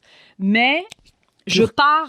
Curcuma, c'est... Non, comment? Attends, Ah. il y en a... Ah ouais, parce que vous avez des épices là en Tunisie. Moi, j'ai tripé là. Mais vas-y, continue. Ouais, excuse-moi. Un j'ai peu de faim. ras el hanout. Un again. C'est ça, j'ai faim. C'est pas pire, hein? Jiran. Jehan? Jehan, Ok, c'est bon. Mais j'avance avec une feuille de route qui a été posée grâce à la mobilisation citoyenne qui a amené en fait à la consultation de l'OCPM. Puis Donc, on Balarama, rappelle- Holness. Voilà. Et donc voilà. là, on rappelle le chemin. Il y a ce qu'on appelle donc le droit d'initiative qui est en fait qui est on va dire appelé ou en tout cas auquel font appel 3 citoyens et donc de mémoire je pense que c'est Tiffany Callender, Oui. Foniemi et Balarama Balarama Holness. Donc Holness, yes. ils sont les demandeurs en fait. Balarama fait avec Montréal en action toute la mobilisation, il va rechercher les signatures, etc. Puis après peut-être qu'il me manque aussi des éléments de détail. Et donc, on arrive avec une consultation publique qui est organisée, pan-montréalaise. Donc, la plupart des territoires, en fait, on organise des activités. Moi, à l'époque, j'organise des choses avec, tu sais, à Montréal-Nord, avec bien Parole sûr. d'Exclus, Oui, la oui. table de quartier, la table jeunesse, etc. Et on récolte, on va dire, les doléances des Montréalais. Fait que là, les Montréalais ont dit, nous, en termes de logement, Ouais, il y a je me telle rappelle, affaire. ouais. Dans la relation avec le SPM, il y a telle Il y a affaire. affaire. Avec la STM, il y a telle affaire. Excuse-moi. Bref, donc ils remontent on va dire leurs besoins, leurs aspirations, les problèmes qu'ils vivent, etc. Et ensuite, l'OCPM analyse, sort le rapport et donne 38 recommandations. De ces 38 recommandations, Travailler exactement. à partir des 38 voilà. recommandations. Ben oui, Super. on repart jamais. Ok. Encore une fois, faut jamais oublier que faut bâtir sur ce qui se fait déjà. Sinon, en tout cas. Donc, je commence avec les 38 recommandations. Superbe. Donc, il y en a déjà sur lesquelles je travaille. L'équipe, dans le fond, j'ai été mandatée pour embaucher 3 personnes. Ouais. Je ne donnerai pas les noms encore, Non, mais je pense que l'annonce elle arrive là. Ça sent bien, ça sent bien, dans ça sent quelques moments là. Ça Ok, sent bien. c'est super. Mais je suis vraiment très heureuse d'abord que les processus aient été à ce point. En fait, ça a fait un appel d'air. J'ai reçu, tu sais, pour un des postes d'assistante, j'ai reçu 230 candidatures. Je vois genre un après-midi 98.5 qui t'appelle, ou sinon le matin tôt, soit M. Arcan, soit M. Drainville le soir. Oui, mais là, Mme Bochra-Banaï, avez-vous embauché vos amis? Ouais, c'est ça. Moi, je te pose la question, prépare. C'est vrai. Non, c'est pas des ça. amis. Ben voilà, Non. tu vas au niveau de la compétence. Ah oui. Ouais, J'ai hein? embauché des personnes qui ont en fait une compétence indubitable, Ok, qui super. ont Nice. surtout aussi un enthousiasme et qui, tu sais, ça pour moi, là, c'est venu me chercher à chaque fois, tu sais, une compréhension. Il y en a une qui avait dit, et ça m'a tellement touchée, elle a dit, il y aura un avant et un après bureau. Ah, superbe. Puis, Il y a une dévotion, là, elle y croit. Là, Oh my tu sais, God. ouais. genre t'embauches un quelqu'un enthousiasme qui n'y là. croit pas, Mais oui. pff, C'est ça, tu sais. ouais, ok. Fait que Mhm. j'ai été vraiment honorée et chanceuse de recevoir, que ce soit en entrevue ou même dans les CV, là, ça a été fou, là, ce qu'on a reçu. Mais des personnes vraiment comme, tu sais, c'est hallucinant. Puis moi, en plus, je suis hyper sensible dans la Ok, vie, ouais, là. ouais, ouais. Puis là, j'étais comme, ah, mais elle aussi. Puis après, il faut faire des Faut choix. les Donc, partager, en tout ouais, cas. c'est clair, c'est clair. Mais je suis vraiment super heureuse, super fière aussi, parce que je pense que c'est aussi un pas. Puis, je reviens aux recommandations. Dans le fond, il y en a 38. Nous, donc moi, ma façon aussi, moi, je travaille... ma tête, c'est comme un tableau Excel, OK? Malgré mes cheveux. Et donc, dans le fond, j'ai déjà réparti les recommandations qui vont être travaillées par la personne qui va être en équité, diversité, inclusion. Ok. La personne qui sera chargée plutôt des enjeux de profilage racial et social, elle va prendre tout le travail avec le SPVM, la Ok, STM, ok, ok. mais aussi parce que il y a des enjeux... tu sais, la question de la sécurisation, on en parlait C'est tout à l'heure. politique, non? Ben, c'est politique, mais c'est surtout que ça peut toucher des personnes qui ne sont pas, par exemple, ni de la police, ni Yes, des agents yes, de yes. contrôle de la SPM. Regardons, par exemple, dans certains logements collectifs, Ok. tu peux avoir, par exemple, ce qu'on appelle enfin, comme des gardiens, tu sais, des L'agent de tu sais, sécurité. exactement, des ouais, personnes qui assurent une ouais. Et sécurité. vigile. Voilà. Mais c'est-à-dire que ce sont aussi des personnes qui, dans l'interaction avec un citoyen, peuvent faire preuve d'autorité Yes. et peuvent reproduire sans le vouloir, sans le savoir, etc., des biais, Biais des propos inconscients, racistes. ouais, voilà. Exactement. Donc l'idée aussi, c'est de se dire, OK, on recule un peu. Si le racisme est systémique, ça veut dire qu'il faut qu'on en ait une vision systémique, globale. qu'il faut, en fait, dans nos actions. Puis là, c'est pour ça que, pour moi, c'était important de dire, OK, il faut qu'on travaille et qu'on accompagne. Puis j'utilise 3 mots Ok, quand je vas-y, parle ouais. de mon mandat. J'ai un mandat d'accompagnement, j'ai un mandat de transformation Ok. organisationnelle, donc bien transformation de l'organisation, de l'administration municipale comme fonctionnaire, tu sais, bien sûr. et de collaboration. C'est-à-dire que ça ne peut se faire, la transformation, si elle n'est pas collaborative, c'est comme, ça ne marchera pas. Ouais, une Ça marchera pas. transformation, que les gens, ils n'y Non. croient pas, travaillent dans le même sens, oublions ça. Exactement. Ok, ok. Et ce que je peux dire, et tu l'as mentionné tout à l'heure, tu as dit, Madame Plante a reconnu, quand elle est sortie avec le rapport de du SPVM, Monsieur Caron est sorti en reconnaissant aussi les enjeux autant de racisme que de profilage, etc. Monsieur Francoeur, non. Ah ouais, Mais on ira prendre un café, j'espère. Ok. Mais c'est ça, donc dans le fond, il y a comme l'ensemble des acteurs qui ont reconnu.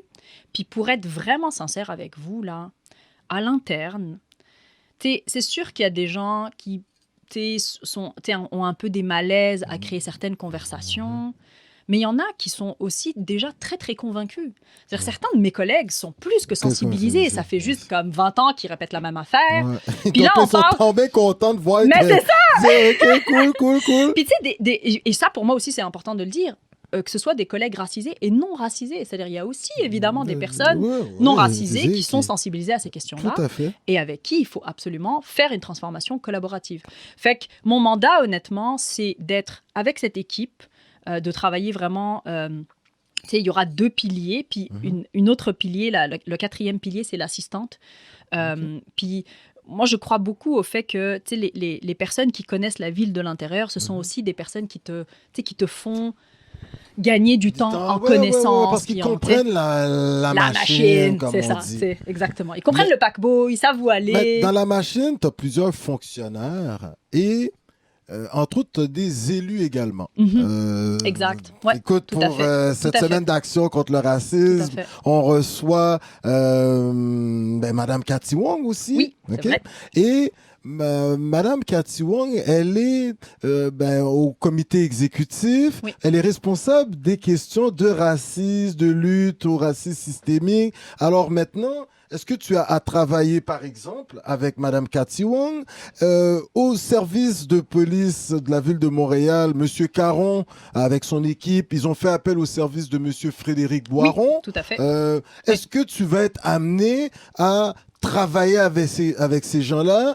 Monsieur Boiron, lui, il a reçu carte blanche de la part de Monsieur Caron pour parler avec qui il voulait au sein du service de police. Est-ce que tu as reçu la même carte blanche de Monsieur Caron, je ne sais pas, de Madame Wong, de Madame la mairesse, des RH? Ouais. Du DG, du directeur général. Voilà, ouais. exactement. Quand je dis plutôt du directeur général de la ville. Madame Manaï, vous avez carte, vous rentrez dans le bureau, vous voulez vous présenter votre carte, on scanne, vous allez vous asseoir là, vous voulez vous interroger, vous passez en revue les papiers, vous voulez. Est-ce que tu as cette carte blanche là? Ben, pour nous, de la diversité, c'est important de savoir ça. C'est important de le savoir, ouais. Absolument. J'ai envie de dire oui, dans le sens où, à date, là, ce que je peux dire en 2 mois, puis je prévois de faire une espèce de genre de, tu sais, pour mon 3 mois, là, ouais, pour mon mais après mes 100 jours, ben, si j'ai pensé, pour mon 100 jours, tu vas être une bonne commissaire ou pas, là, tu sais? Va vous faire un bilan. Okay. Mais ce que je peux dire à date, là, c'est que, puis je vais encore utiliser la métaphore de, tu sais, ça redescend et tout, là.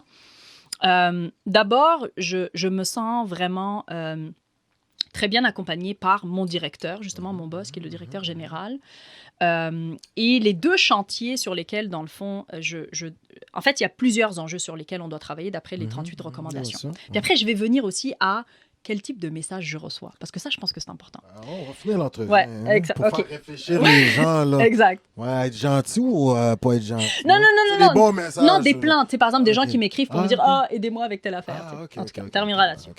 Mais donc, dans le fond, il y a 2 chantiers. Il y a le chantier que moi, en fait, c'est ce que j'ai appelé donc, équité, diversité, inclusion, qui consiste à considérer l'administration municipale, donc l'ensemble, c'est-à-dire autant les unités d'affaires que les arrondissements. C'est parce qu'il y a des arrondissements aussi. Là, ici, on est dans un certain arrondissement qui est différent de celui d'à côté. Oui, en effet. Et donc, il faut aussi les accompagner soit à créer des espaces pour parler de ces enjeux-là, soit de les accompagner dans le recrutement de personnes racisées, de personnes de la diversité et de personnes de ce qu'on appelle les 5 groupes visés. Donc, des femmes, minorités visibles, autochtones, personnes vivant avec un handicap, voilà, et donc minorité visible, minorité ethnique. Et donc, il faut aussi les accompagner dans tout ça. Et donc là, ma collègue, parce que c'est une femme, va s'occuper de m'accompagner dans tout ça. Et donc, des fois, il va falloir créer, par exemple, soit des outils, soit des accompagnements spécifiques, un peu comme en travail social, tu sais, t'accompagnes, mais tu fais du sur-mesure. Oui, il y a un plan d'intervention. Exactement. De l'autre côté, et pour répondre à ta question, j'ai rencontré M. Caron au bout de 2-3 semaines, à la 2e ou 3e semaine, 3e semaine, je pense. Et c'était une semaine... Pas facile. Je peux le dire aujourd'hui, dans les mémoires, ça restera le 4 février. Mais je l'ai rencontré dans une semaine qui était un petit peu complexe pour tout le monde, qui était... le moment où M. Camara s'est fait arrêter. Et donc, on s'est rencontrés. On a eu honnêtement un très, très bel échange. Et ce qu'on a, dans le fond, ce qu'on a convenu, c'est que j'allais... donc Monsieur Caron, c'est celui qui gère. Oui. Mais dans le fond, après, il faut aller rencontrer les différentes divisions pour savoir un peu qu'est-ce qu'ils font, etc. Et ensuite, ce que j'ai dit aussi, c'est que je veux rencontrer les différents postes de quartier, donc ce qu'on appelle les PDQ. Parce qu'il y a aussi des réalités sociodémographiques. Par arrondissement, par zone, ce qui se passe dans le sud-ouest. C'est tout Montréal, toi? Bédurfé, ça... Ah non, mais c'est ceux qui sont fusionnés. Oui, exactement. Ben, les villes alliées, si elles souhaitent... Je peux aider évidemment aussi. Et donc, tu l'as dit, après, tu as dit, et les élus, est-ce que tu travailles avec eux? À date, je pense que j'ai rencontré tous les élus qui sont en lien avec le dossier. En fait, ou presque. Il me semble qu'il y a peut-être... Le chef de l'opposition, M. Lionel Pérez? Alors, je n'ai pas encore rencontré officiellement l'opposition. Par contre, j'ai déjà participé à présenter dans 2 commissions. Donc, la commission...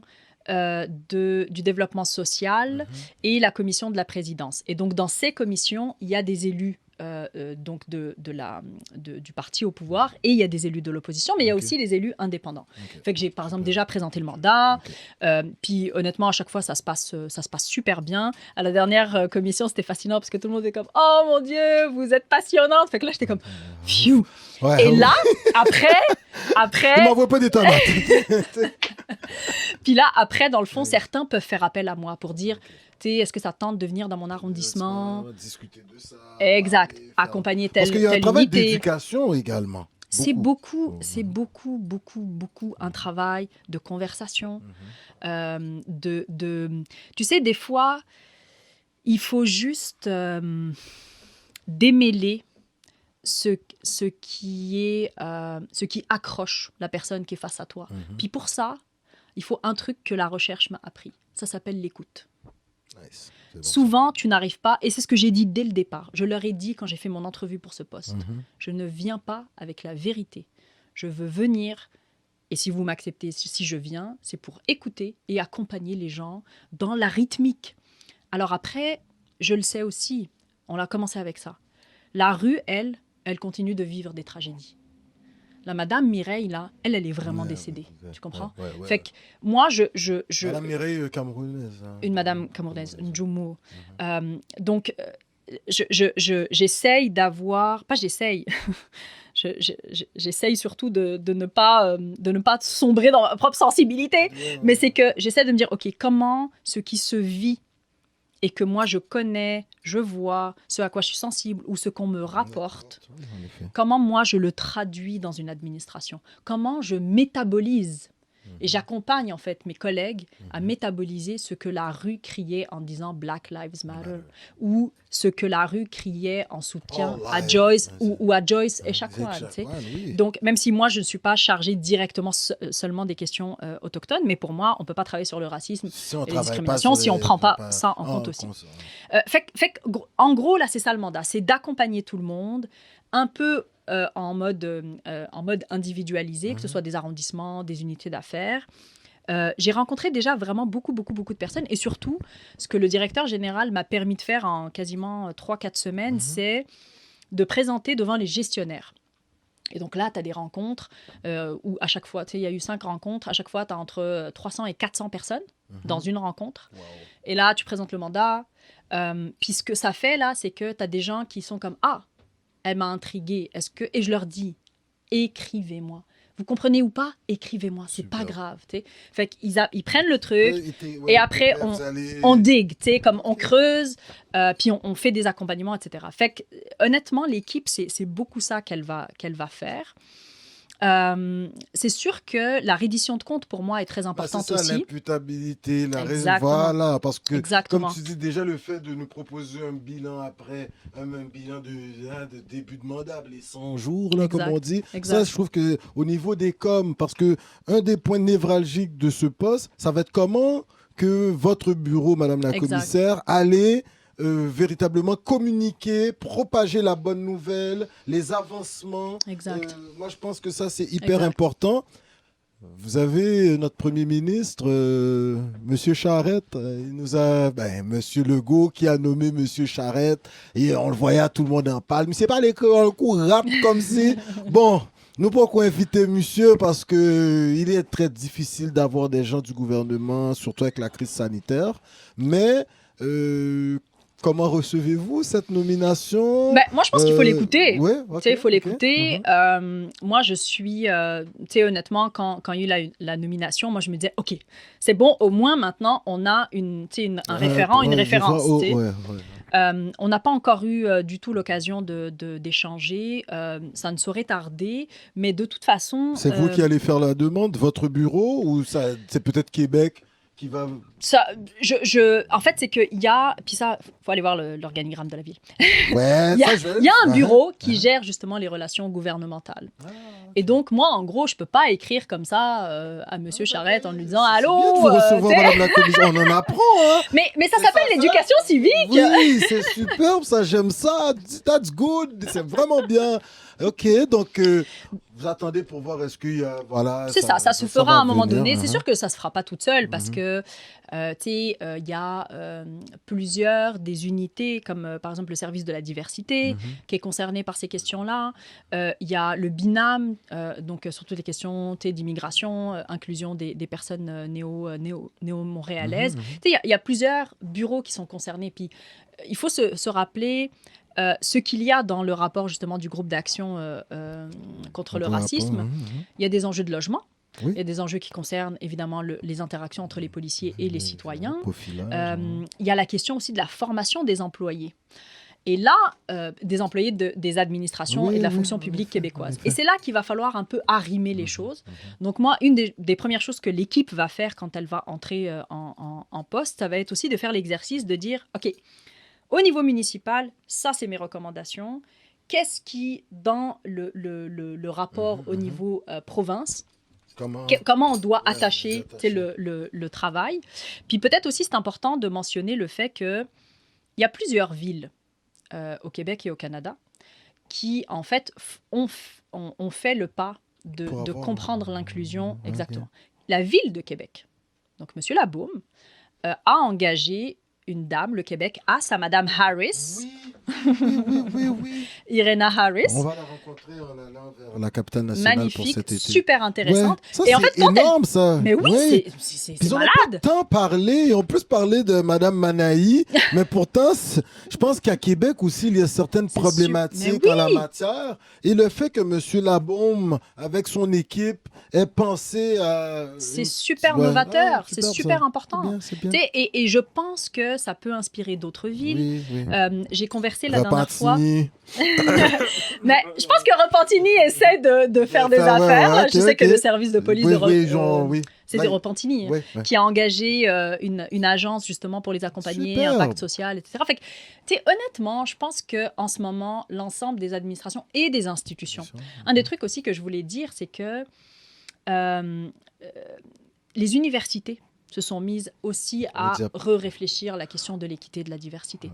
Okay. Tu as des organisations, je pense par exemple à un festival comme Just for Love, Juste pour rire.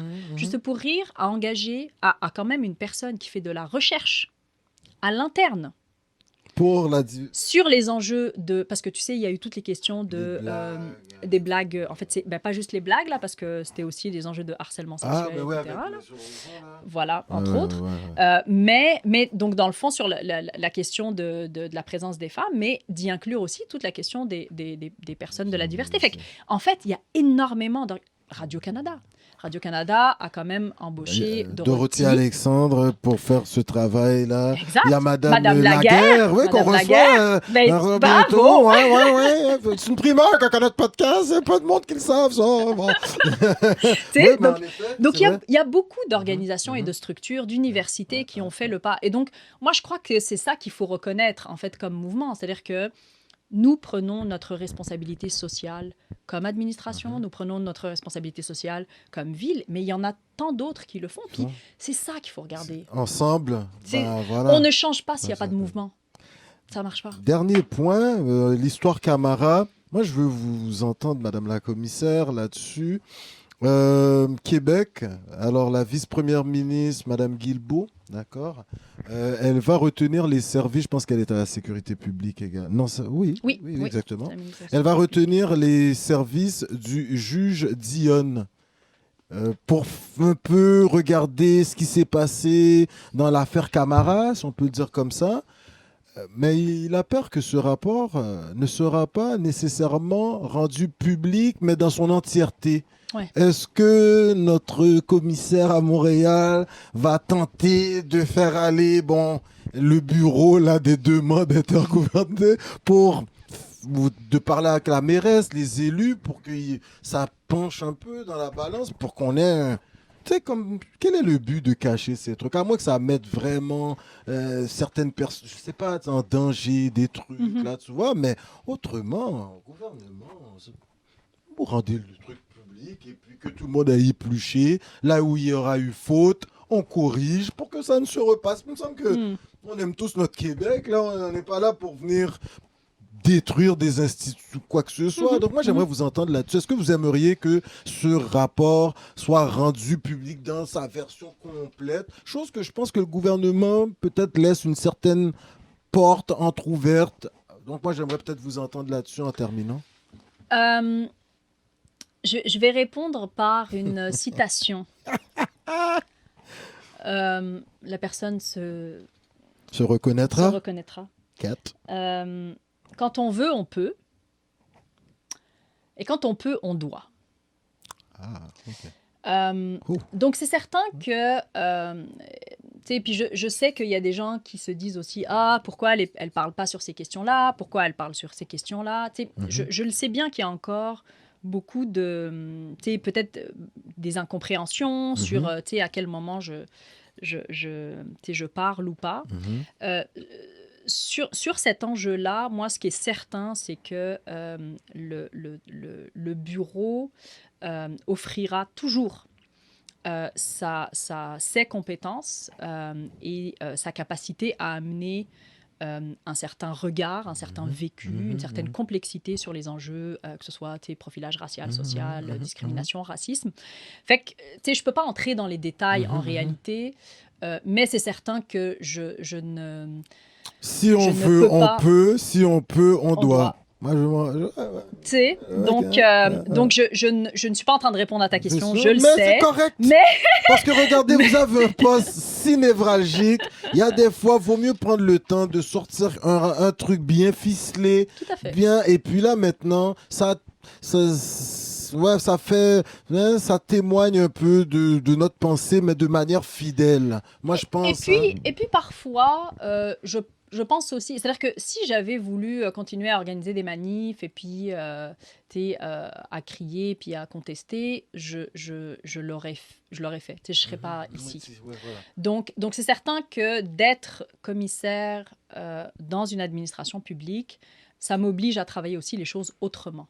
Fait que maintenant, c'est plutôt comment on s'assure d'avoir des collaborations, comment on s'assure que, tu sais, comme tu l'as dit, ça s'est passé comme ça. Qu'est-ce qu'on retient, qu'est-ce qu'on va retenir de comment ça s'est passé? Est-ce qu'on peut essayer, par exemple, d'être à l'écoute de certaines populations qu'on n'a pas écoutées? Qu'est-ce que ça veut dire, ce qu'elles ont dit et la façon avec laquelle on a répondu? Donc, tu sais, je sais que là, je fais ma chercheur et tout, mais c'est certain que c'est pas pour rien non plus que je pense qu'on m'a sélectionné, c'est que tu sais, je pense que j'amène aussi une volonté d'amélioration des processus, tu sais, des procédures, des protocoles. Fait que pour moi, ça, c'est important aussi. Puis, ouais. Ouais, mais tu nous amènes quelque chose. Moi, j'y crois aussi au leadership, au féminin. Je regarde ma sœur, là, dans le milieu de la santé. C'est une leader, là, tu sais, infirmière, elle est à veille de le devenir, infirmière praticienne. Wow. Non, ouais, elle lutte, là, c'est pas facile. Elle n'a pas fini, non, mais elle va non. faire ses stages, je pense. Et le leadership au féminin, tu nous amènes ça aussi. On n'a qu'à regarder Madame Plante, Madame Guilbeault, pour le, moi, ouais, voilà, Madame Jessica Arden, Madame Merkel. Moi, j'aimerais Jacinda. Jacinda, merci, hein, merci. Hey, yes. Ouais, t'en connais des enfants, Bah, Madame ouais. comme ça. Jacinda Arden Ouais. en Nouvelle-Zélande, c'est bien Ouais. ça. Quand tu vois toutes ces femmes réussir en politique, mais quand ils y arrivent, parce que c'est pas facile d'y arriver, Oui, mais hein. une fois que tu y es, ça va jouer des coudes, mais est-ce que tu sens que ton leadership à la Boshra Manaï, au féminin, avec toute la culture de qui tu es, tu connais, toi, la culture sud-américaine, tu connais la culture caribéenne, tu connais la culture européenne, tu sais, je veux dire, tu sais, Afrique du Nord, Afrique noire, tu sais, je veux dire, est-ce que tu n'es pas vraiment cette personne qu'il nous fallait? Mais moi, j'aimerais t'entendre le leadership au féminin, mais à la Boshra Manaï. Est-ce que tu en es conscient que c'est ça peut-être fait la différence aussi là, dans la sélection de ta personne pour le poste? Et qu'est-ce que tu nous amènes de différent en étant cette personne que tu es, du genre féminin, avec un bagage tunisien, algéro-tunisien? Faut pas l'oublier. Hein, Ah non, les révolutionnaires, c'est les Algériens. Ouais, ben, il faut le changement. Ben oui. Il faut le changement. Ouais, je t'écoute. Ouais. Mais je pense que tu poses une question qui est assez essentielle dans ma vie. Et c'est la dernière question, la dernière. C'est ouais. parfait, c'est Ouais, parfait. mhm. Moi, je crois au fait que on peut gérer autrement. Puis gérer autrement, c'est pas une façon de dire que les hommes, c'est les pires. Je suis pas dans...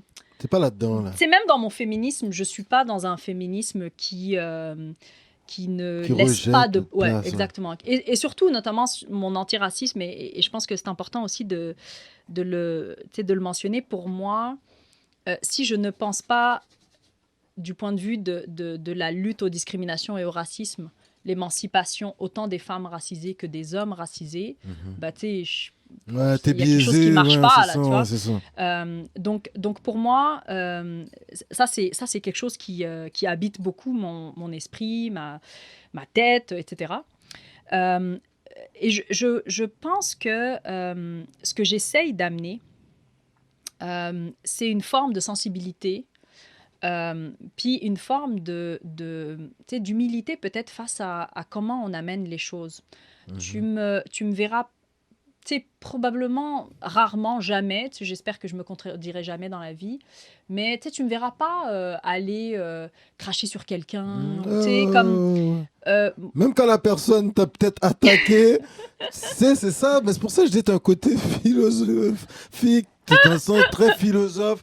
Mais écoutez, hein, si les autres ils veulent de jeter leur fiel sur moi, bah écoutez, Ben c'est ça, ouais. c'est-à-dire que est-ce que ça amène quelque chose à quelqu'un d'escalader, tu sais, de se radicaliser Radicalisé. justement? Non, Non, ça ok. n'amène rien, ça ne permet pas de construire.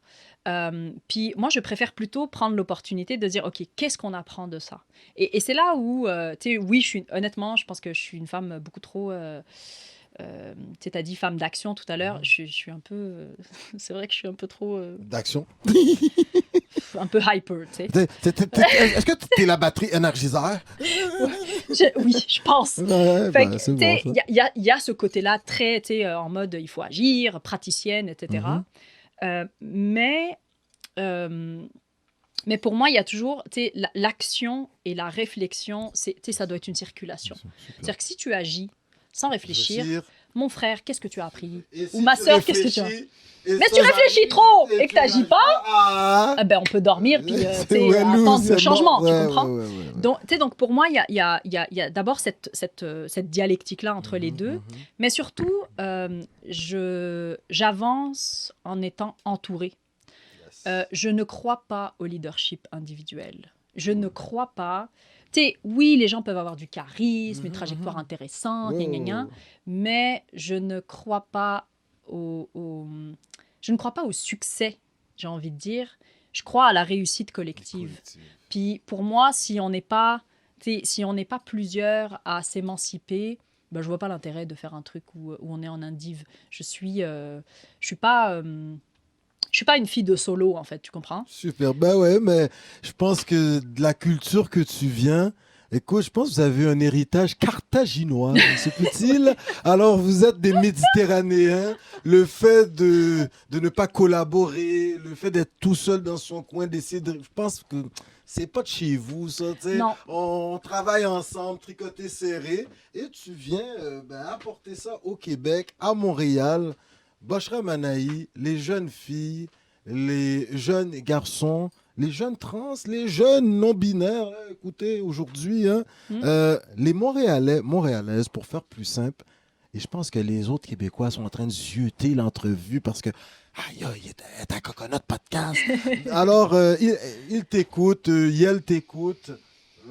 Tu t'adresses à eux, tu regardes la caméra, et puis ben, les 15-30 prochaines secondes, c'est un peu leur dire vers où tu vas avec ce poste. Et Mhm. puis, comme disait Monsieur Boiron, ben, à la fin de ton mandat, ils vont être plus que fiers de toi. Et puis, J'espère. ben, voilà, tu t'adresses à eux, Boshra. En 30 secondes, tu as vu comment je parle beaucoup trop déjà. La folie. Euh, ce que je dirais, c'est que si à la fin de ce mandat, que je ne sais pas combien je t'offrais, hein, mais disons que, on va pas parler de fin, mais ce que j'aimerais comme processus, c'est qu'on soit de plus en plus à connaître nos droits, euh, qu'on soit de plus en plus à les faire appliquer. Et ça nécessite par exemple parfois de passer par des plaintes, des processus de plainte, dont je sais qu'ils sont longs, qui sont compliqués, qui sont chiants, qui coûtent cher, mais je crois que c'est vraiment en étant de l'extérieur mobilisé sur le respect des droits qu'on avancera. Et c'est en ayant des personnes qui, je l'espère, comme celles qui m'entourent et comme moi, de l'intérieur, qu'on arrivera à comme, faire la bascule vers Super. une inclusion, puis Merci. vers une reconnaissance, en fait. Fait que moi, j'ai envie de dire aux gens, Montréal vous appartient. Fait que vivez votre citoyenneté urbaine. Je pense que ça, c'est vraiment super important. Et ça ne veut pas dire s'exclure d'une québécité et d'un attachement au Québec. Je pense que il ne faut jamais céder au clan. Il faut jamais céder en fait, à cette espèce d'assignation identitaire. Il faut toujours chercher sa complexité, appuyer sa complexité, la réclamer, la déclamer. Puis Montréal, anyway, c'est ça, là. Madame la commissaire Boshra Manaï, écoutez, toute une entrevue. Peut-être on va devoir la scinder en deux, je ne sais pas, mais ça va rester à la postérité. Ils n'auront guère d'autre choix que de venir écouter cette entrevue, car ils apprendront un côté autre de notre commissaire. Écoutez, comme on dit si bien en Innu, Chinash Kumitin, comme les Algonquins nous disent Miigwech. Dans la région de Montréal, les Premières Nations nous disent Nyawen. Et ben, mes frères et sœurs, Hoya et Urti, des descendants des Carthaginois, ben, aujourd'hui, ils nous disent Aïch. Donc, merci beaucoup, franchement, toute une entrevue. Merci. Messieurs, dames, oui, nous étions avec la commissaire, mais c'est incroyable, au bureau contre le racisme systémique à la ville de Montréal. Elle a genre carte blanche pour parler à qui elle veut dans la ville. C'est incroyable. Monsieur Francard, je pense que Madame Manaï va tenter de prendre un café avec vous. Puis je pense qu'on va inviter notre responsable de la fraternité des policiers également. Notre podcast, c'est la diversité d'opinion. Alors, comme on vous dit, on se voit pour la prochaine entrevue, même poste. Et là, ça va être avec Monsieur Mathieu Bock. Côté. Puis, je pense qu'on va aller voir Madame Michel, puis un moment donné, ça va être Joseph Manaï Bocoté. Sur ce, Nyawen, merci. Quelle entrevue! Au revoir.